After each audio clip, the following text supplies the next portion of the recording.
ಸ್ವಾತಂತ್ರ್ಯ ದಿನಾಚರಣೆಯಂದು ಸಚಿವ ಕೆಎಸ್ ಬಸವಂತಪ್ಪ ರಾಷ್ಟ್ರಧ್ವಜಾರೋಹಣ ಮಾಡಿದರು. ಸ್ವಾತಂತ್ರ್ಯೋತ್ಸವದ ಕನಸನ್ನು ನನಸಾಗಿಸಲು ನಾವೆಲ್ಲರೂ ಒಗ್ಗಟ್ಟಾಗಿ ಶ್ರಮಿಸೋಣ.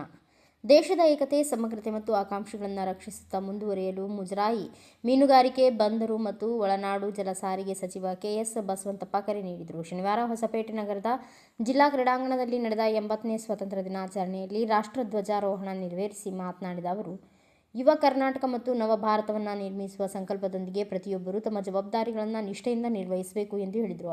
Mahatma Gandhiji, Jawaharlal Nehru, Netaji Subhash Chandra Bose, Bal Gangadhar Tilak, Lala Lajpat Rai, Bhagat Singh, doctor B. R. Ambedkar ಮತ್ತು ಸರೋಜಿನಿ ನಾಯ್ಡು ಅವರಂತಹ ಅನೇಕ ಸ್ವಾತಂತ್ರ್ಯ ಹೋರಾಟಗಾರರ ತ್ಯಾಗ, ಶೌರ್ಯ ಮತ್ತು ಆದರ್ಶಗಳನ್ನು ಅವರು ಸ್ಮರಿಸಿದರು. ಕರ್ನಾಟಕದ ಸ್ವಾತಂತ್ರ್ಯ ಹೋರಾಟದ ಇತಿಹಾಸದಲ್ಲಿ ಧೈರ್ಯಶಾಲಿಗಳಾಗಿದ್ದ ಕಿತ್ತೂರು ರಾಣಿ ಚೆನ್ನಮ್ಮ ಸೇರಿದಂತೆ ಮಹಿಳಾ ಹೋರಾಟಗಾರರ ಕೊಡುಗೆಯನ್ನು ಅವರು ಸ್ಮರಿಸಿದರು. ಸ್ವಾತಂತ್ರ್ಯದ ನಂತರ ಡಾಕ್ಟರ್ ಬಿ. ಆರ್. ಅಂಬೇಡ್ಕರ್ ಅವರ ನೇತೃತ್ವದಲ್ಲಿ ರೂಪುಗೊಂಡ ಸಂವಿಧಾನವು ಎಲ್ಲರನ್ನ ಒಳಗೊಂಡ ನವ ಭಾರತದ ಹೊರಹೊಮ್ಮುವಿಕೆಗೆ ನಾಂದಿ ಹಾಡಿತು. ಸಂವಿಧಾನವು ಪ್ರತಿಯೊಬ್ಬ ನಾಗರಿಕನೂ ಘನತೆ, ಸ್ವಾಭಿಮಾನ ಮತ್ತು ಘನತೆಯಿಂದ ಬದುಕಲು ಸಹಾಯ ಮಾಡಿದೆ ಎಂದು ಅವರು ಹೇಳಿದರು.